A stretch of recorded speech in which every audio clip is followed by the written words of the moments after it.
Hello అండి, అందరికీ నమస్కారం. వెల్కమ్ టు నందినిక్స్ కిచెన్. ఈరోజు వీడియోలో వచ్చేసి చాలా ఈజీగా అండ్ చాలా టేస్టీగా చేసుకునే మెంతికూర టమాటా కర్రీ చూపించిపోతున్నానండి.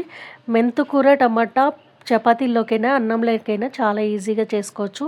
అలానే చాలా త్వరగా అయిపోతుంది. చాలా తక్కువ టైంలోనే అయిపోతుందండి ఈ కర్రీ అయితే.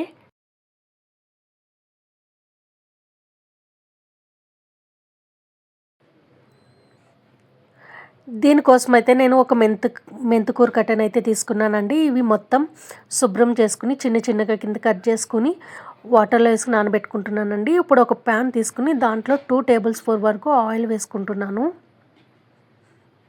అలానే దీంట్లో పోపు దినుసులు మినపప్పు, శనగపప్పు, ఆవాలు, జీలకర్ర వేసి ఒక 2 మినిట్స్ ఫ్రై చేసుకుంటున్నానండి. మంచిగా ఈ పోపు దినుసులు అన్నీ ఫ్రై అయిన తర్వాత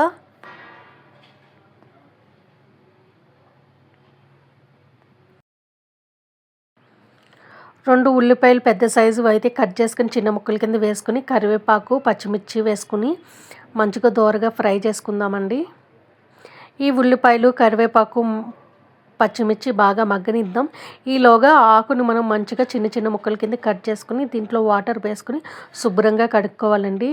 ప్రతి ఆకుకూర మంచిగా కడుక్కోవాలి, ఎందుకంటే చాలా ఇసుక అనేది ఉంటుంది. దానికోసం నేను ఒక 5 టైమ్స్ అయినా కడుగుతానండి. కొంచెం ఉప్పు కూడా వేసుకుని కడుక్కుంటే చాలా మంచిది.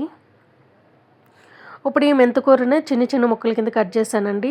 ఈ ఉల్లిపాయలు మగ్గినవి చూశారు కదా.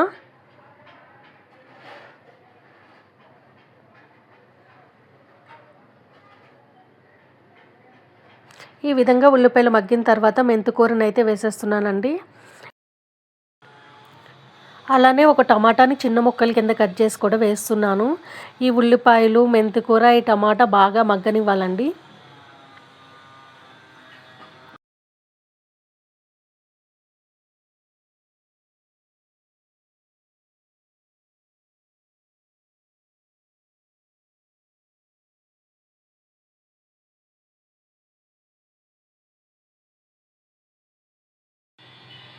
ఈ విధంగా మగ్గిన తర్వాత టీ గ్లాస్ వాటర్ అయితే వేస్తున్నానండి, మంచిగా దగ్గర కోసం అవ్వటం కోసం.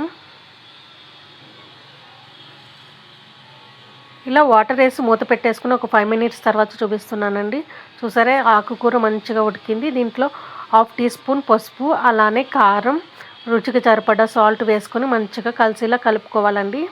అలానే ధనియాల పొడి కూడా వేస్తున్నాను. మీకు ఈ వీడియో కనుక నచ్చితే ప్లీజ్ లైక్ చేయండి, అలాగే తప్పకుండా సబ్స్క్రైబ్ చేయండి. అలా చేయటం వల్ల నేను మరిన్ని వీడియోస్ చేసే అవకాశం నాకు కలుగుతుందండి. అంతేనండి, మెంతికూర టమాటా కర్రీ అయితే రెడీ అయిపోయింది. ఇది చపాతీలో కానీ అన్నంలో కానీ వేసుకుని తింటే చాలా బాగుంటుంది. ఇప్పుడు స్టవ్ ఆఫ్ చేసేసుకోవాలండి. మన కర్రీ అయితే రెడీ అయిపోయింది. థ్యాంక్ యూ ఫర్ వాచింగ్ అండి.